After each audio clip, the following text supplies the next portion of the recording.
Whawhetai ke e ki pia malo mo e tau toi maua e pongi le rei koe ni. Pongi Monite whokeni a wofulu mā fitu o Novema. O e wanoa taha fitu pia kou whawhila fia tu ke tawa taha katoa pe i he pongi ni.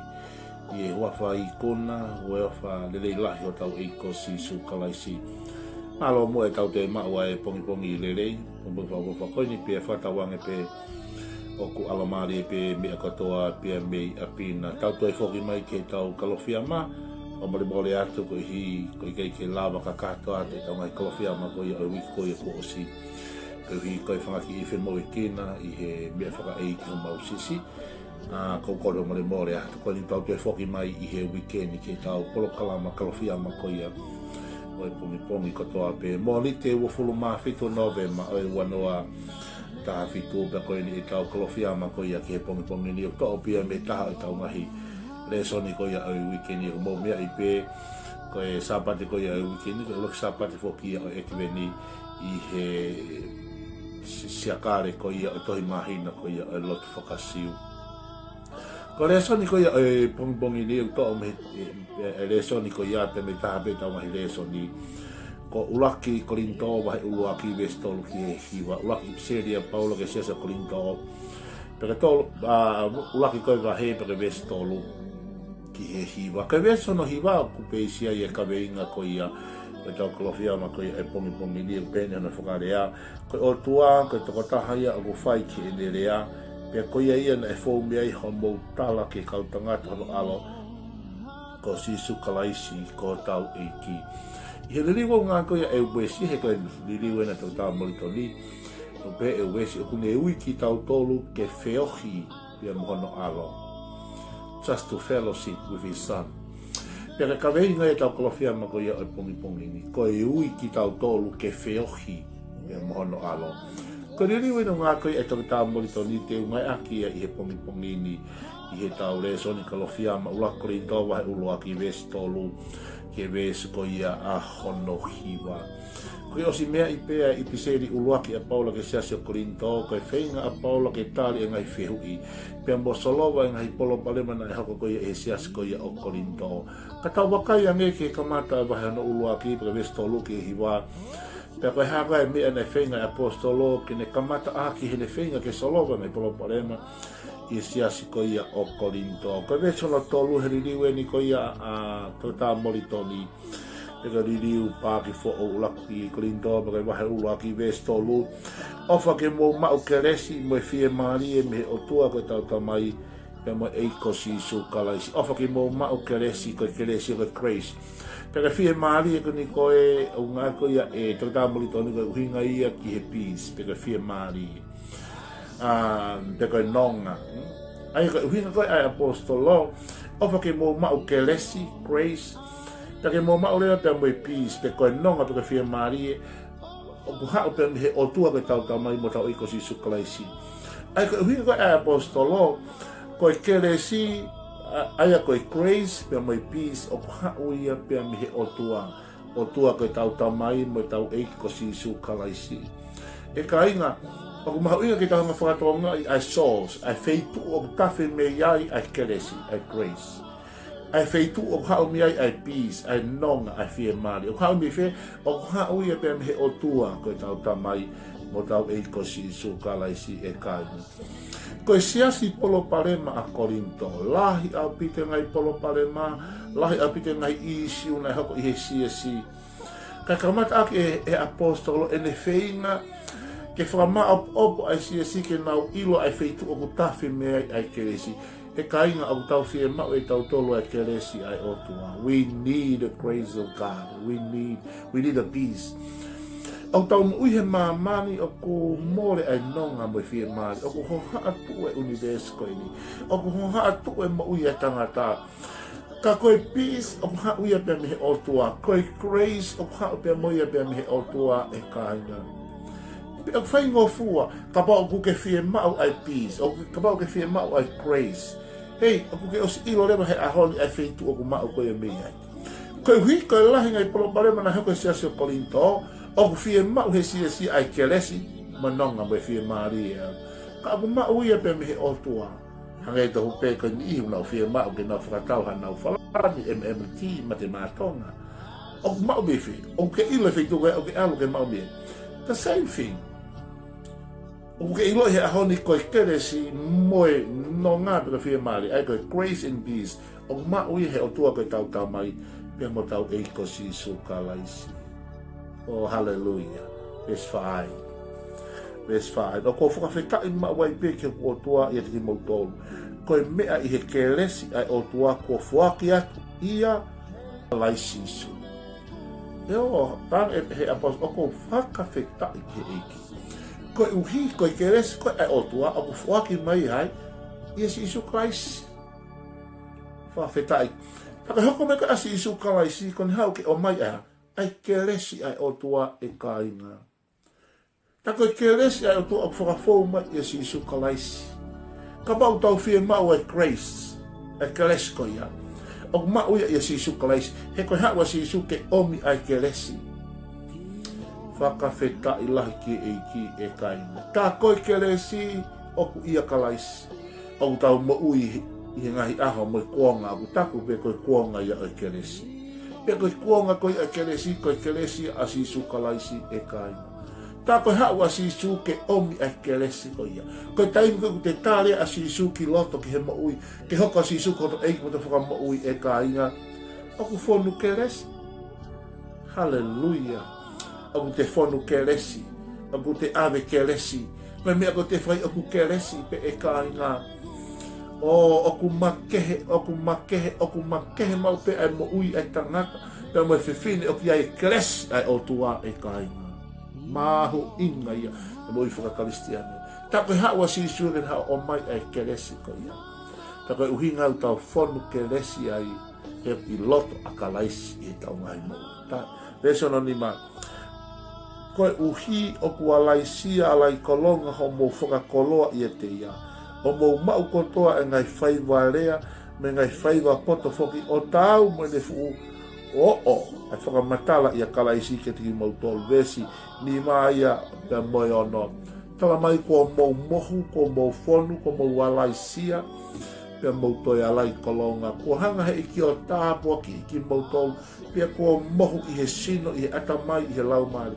Pe hano i ngā hipe ko kalaisi. Ko hipe ko kalaisi e kāinga. He koe mau a kalaisi, koe mau kotoa ia e kāinga. He koe mea kotoa pe kutuu i a kalaisi. Koe uhinga ia e tau potoa ko kalaisi. Uhinga e tau mau koloa ko kalaisi. Uhinga ia e tau mau e mea koe, moe mea koe, ko uhipe ko kalaisi. Ko tau mohu, ko tau whonu, ko tau walaisia, ko tau walai kolonga. O ke tau hama hifo ha mea. Ko tau whakatou katea i he mo ui e kāinga. Ko uhipe ko kalaisi. Ko mahu inga ia e kāinga. Mahu inga ia. Ai whainga koe apostolo ke mahino ke siasi o Kolinitoo, he koe siasi polo parema. Koe siasi ana nau tōki nau tolu ke he mea o e materie. Nā nau māmahe vai, nā nau whakakakano, nā nau whekei. Tai tō ate polo parema o Kolinitoo.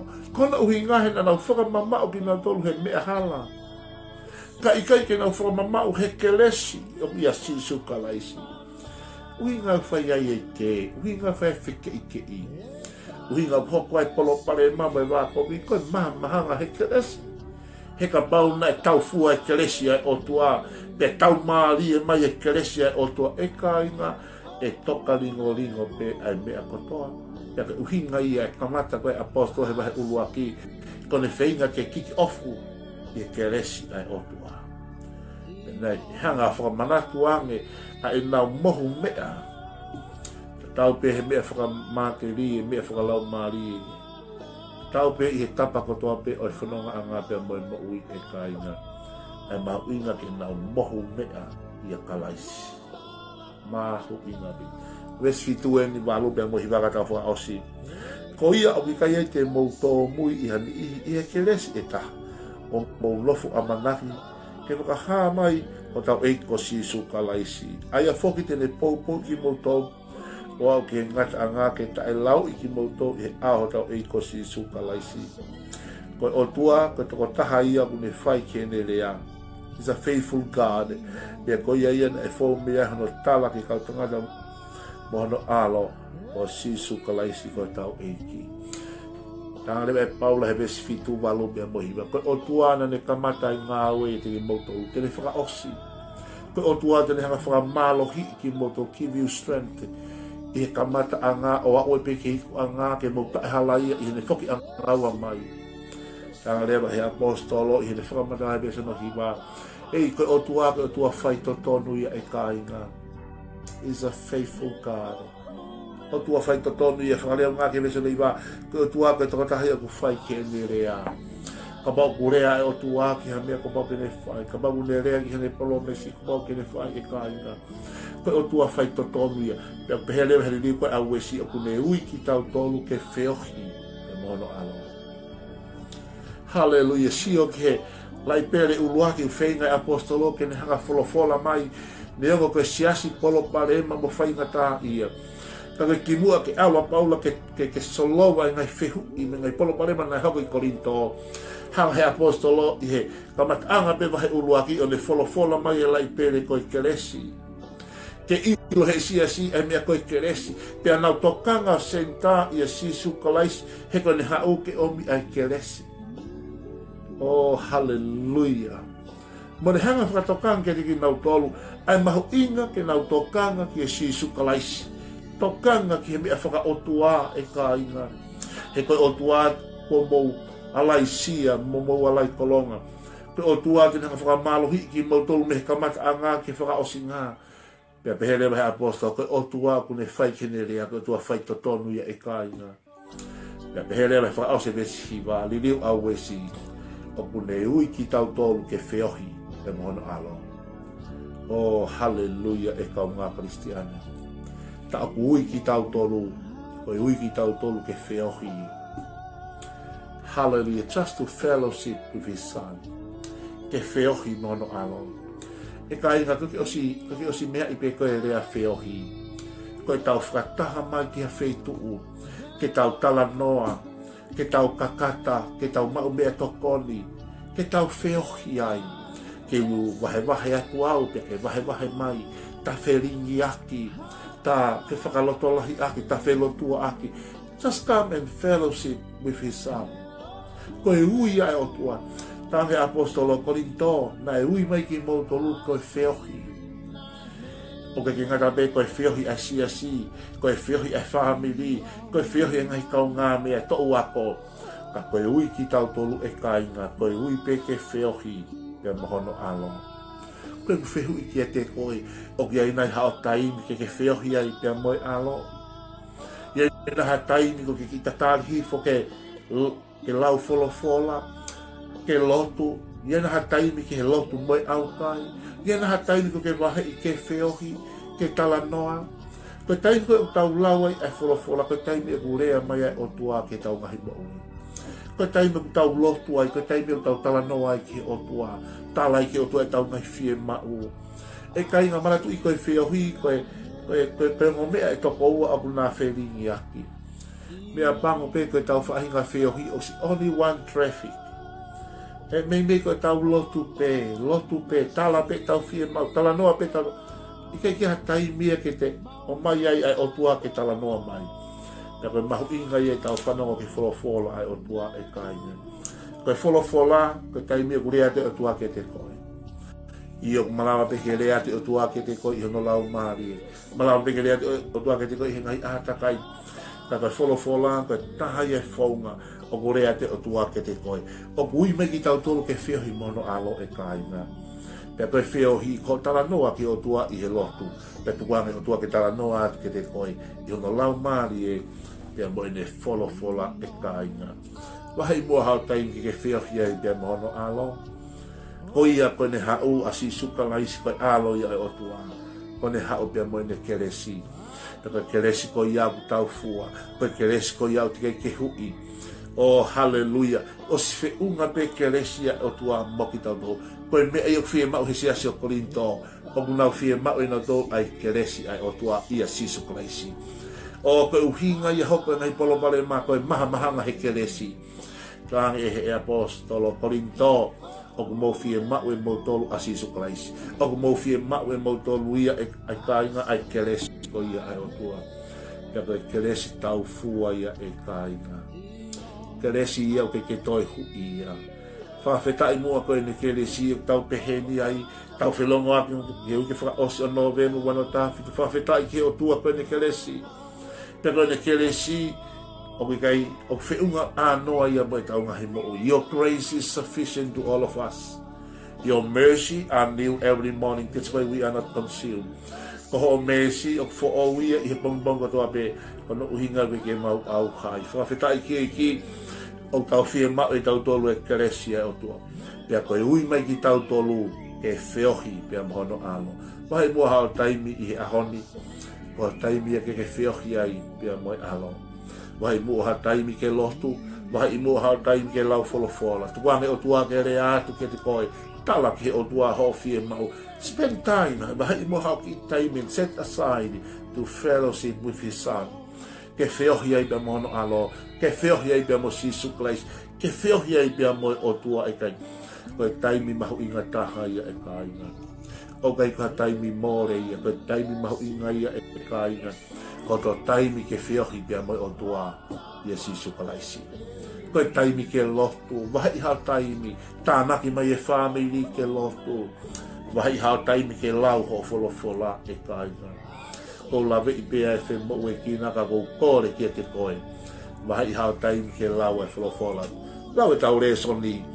Lau kotoa I pe wahi ulua ke ula Kolinitoo mai. Lau kotoa I pe. Whanau au lotu ke reso ni o aho ni. Alo bea mo ia ki he ako, alo bea mo ia ki he ngā we. Meditate, lamu ha mea. Tuange o tua ke rea atu ke te koe. Peke tuange hao taimi ke lotu. Tala ke o tua ho ngai fie mau. Tala ke o tua ho ngai whainga tā ia. Nei ui mai ki tau tolu ke feohi bea mono alo. Tokanga ke sisu kalaisi. Tokanga ke keresia o tua. E tau maua kalaisi ki loto ke tau ngahi moui. Uhinga ia mu tau mohu keresi. Tau fonu keresi ai e kainga. Keresi e tau rea. Koe tau sio o ku keresi. Koe tau moui fonu pehe keresi. Koe tau ulunganga. Koe tau toonga. Koe keresi pe ai o tua kainga. O tau moui he keresi. Koe tau mtuu me tau tangutu he keresi ai o tua. Whawheta I pe keresi ko ia. Na hoko mai ia. Pe mo sisu kalaisi. Pe tau mau a kalaisi ki loto ke moui. Uhinga ia e tau fonu keresi. Family, hefonua, pia mo siasi, koe keresi, o kutu ia sisu kalaisi. Eta mai, koe kulotu ia, tā pekine tau taha kotoa pe pongini. Tuku ke mau tokanga pe ke afiona. Pia wahi moha mau taimi ke mau feohi ai pia mo alo. Tā pekine ke mau tolo pia tuke mau fonu keresi. O tu pe te mau iai hea honi pia tuke malama ia keresi tau fua ai afiona. Family fonua kau ma foke sias lang ia fiona sisu place ko alfa mo ui. Amen.